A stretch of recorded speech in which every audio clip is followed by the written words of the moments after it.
Baruipur SP বলছেন যে এই জানোয়ারটাকে নিয়ে রাত্রেবেলা 1:15টার সময় বারুইপুর পুলিশ রিকনস্ট্রাকশনে বেরিয়েছিল। সেই সময় প্রভাস মণ্ডল একটা পুলিশের সার্ভিস রিভলভার কেড়ে পালানোর চেষ্টা করে এবং পাল্টা 1 রাউন্ড ফায়ার করে পুলিশের দিকে। পুলিশ রিটালিয়েট ফায়ার করে এবং সেইখানে ওর গুলি লাগে এবং তারপরে ও মরে। এই মুহূর্তে সবচেয়ে বড় খবর, বারুইপুর কাণ্ডের একজন অন্যতম অভিযুক্ত প্রভাস মণ্ডল, তাকে এনকাউন্টার করে উপরে পাঠিয়ে দিয়েছে বারুইপুর পুলিশ। সেই নিয়ে যা হয়, আমাদের বাংলায় রাজনীতি শুরু হয়ে গেছে, জোর কদমে রাজনীতি চলছে। বিরোধী পক্ষের যে দলগুলো আছে তাদের বুক ফেটে যাচ্ছে, চোখ দিয়ে ঝরঝর করে জল পড়ছে। কেউ বলছে বাংলায় এনকাউন্টার রাজ শুরু হয়ে গেল, কেউ বলছে বাংলায় যোগী মডেল শুরু হয়ে গেল, কেউ বলছে বাংলায় গুন্ডারাজ চলছে, জঙ্গল রাজ চলছে। আচ্ছা, আমাকে একটা কথা বলুন তো আপনারা, এই প্রভাস মণ্ডল কি কোনো সাধু সন্ত ছিল? এই প্রভাস মণ্ডল একটা নরপিশাচ, একটা জানোয়ার, যে আরো 3টে জানোয়ারকে সাথে নিয়ে একটা ফুটফুটে ফুলের মতো 12 বছরের একটা মেয়ে, তাকে গণধর্ষণ করে খুন করে বস্তায় বেঁধে পুকুরে ফেলে রেখেছিল। তো এর সাথে কি হওয়া উচিত? কি হওয়া উচিত এর সাথে?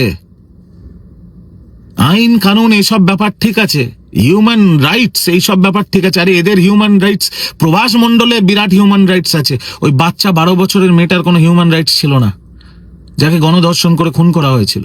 আর ঘটনাটা কি ঘটেছে? এরকম তো না যে পুলিশ এমনি গুলি করে দিয়েছে।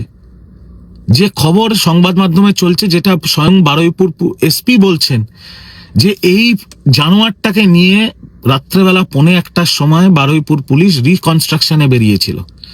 সেই সময় প্রভাস মণ্ডল একটা পুলিশের সার্ভিস রিভলভার কেড়ে পালানোর চেষ্টা করে এবং পাল্টা 1 রাউন্ড ফায়ার করে পুলিশের দিকে। পুলিশ রিটালিয়েট ফায়ার করে এবং সেইখানে ওর গুলি লাগে এবং তারপরে ও মরে। কোনো ভদ্র শব্দ আমি ব্যবহার করতে পারছি না, ও মরে। তো পুলিশের ওপর গুলি চালে পুলিশের হিউম্যান রাইটস নেই? পুলিশের নিজেকে ডিফেন্ড করার অধিকার নেই? আর এই একটা জানোয়ার, একটা নরপিশাচ, যে একটা ফুটফুটে ফুলের মতো একটা বাচ্চাকে গণধর্ষণ করে খুন করেছে, তার জন্য এত পীড়িত উতলে পড়ছে কেন বিরোধী দলগুলো? হ্যাঁ, এত পীড়িত উতলে পড়ছে কেন? প্রভাস মণ্ডলের মা, প্রভাস মণ্ডলের জন্মদাত্রী মা বলছে ও যা কর্ম করেছে তাতেই ওর মৃত্যু হয়েছে।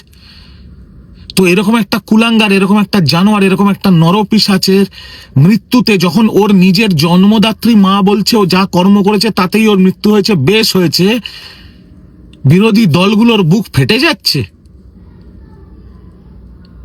মানে আপনারা চানটা কি? এইসব গণধর্ষক, এইসব খুনিরা দিনের পর দিন জেলের মধ্যে থাকুক, আদালতে তারিখ পে তারিখ, তারিখ পে তারিখ, তারিখ পে তারিখ, আর আমাদের ট্যাক্সের পয়সা দিয়ে এদের লালন পালন করা হোক নাকি? বাংলার মুখ্যমন্ত্রী বলেছিল সকালে জমা বিকেলে খরচা।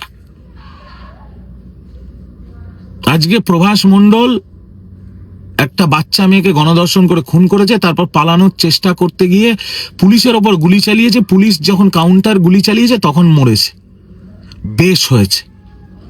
ইংলিশে একটা কথা আছে, গুড রিডেন্স। গুড রিডেন্স। একটা পাপ, একটা কলঙ্ক, একটা অভিশাপ আজকে সমাজ থেকে কমলো। এর জন্য যারা বুক ফাটিয়ে ফেলছে, যাদের চোখ দিয়ে জল গড়াচ্ছে, যারা বলছে যে যোগী মডেল, গুন্ডারাজ, এই সেই, আপনারা মনে রাখবেন আপনারা একজন গণধর্ষক, একজন খুনির সমর্থন করছেন। আজকে যারা আমার ভিডিও দেখছেন বা দেখবেন, যারা মিডল ইস্টার্ন কান্ট্রিতে ঘুরতে গেছেন, দুবাই হোক, সৌদি হোক, ওখানে কোনো ধর্ষণ গণধর্ষণ হয় না। কেন জানেন?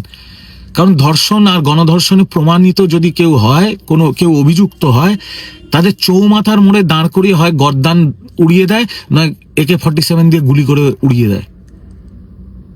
ভয়টা প্রয়োজন, ভয়টা প্রয়োজন। আমি আগের ভিডিওতেও বলেছিলাম, ভয় খুব জরুরি, নইলে এই ধর্ষণ গণধর্ষণ বন্ধ করা খুব মুশকিল। আজকে একটা জানোয়ার, একটা কুলাঙ্গার, একটা নরপিশাচ এই সমাজ থেকে আউট হয়ে গেছে। আমি ব্যক্তিগত স্তরে অত্যন্ত খুশি, অন্তত ওই বাচ্চা মেয়েটা, নাম নিতে পারবো না আইনি কারণে, একটা জাস্টিস পেল। এখনো 3টে জাস্টিস পাওয়া বাকি আছে। 4 জন অভিযুক্ত তো, একটা জাস্টিস পেল। জাস্টিস ফর বারুইপুর নিয়ে যারা গলা ফাটাচ্ছে, they should support this what has happened today.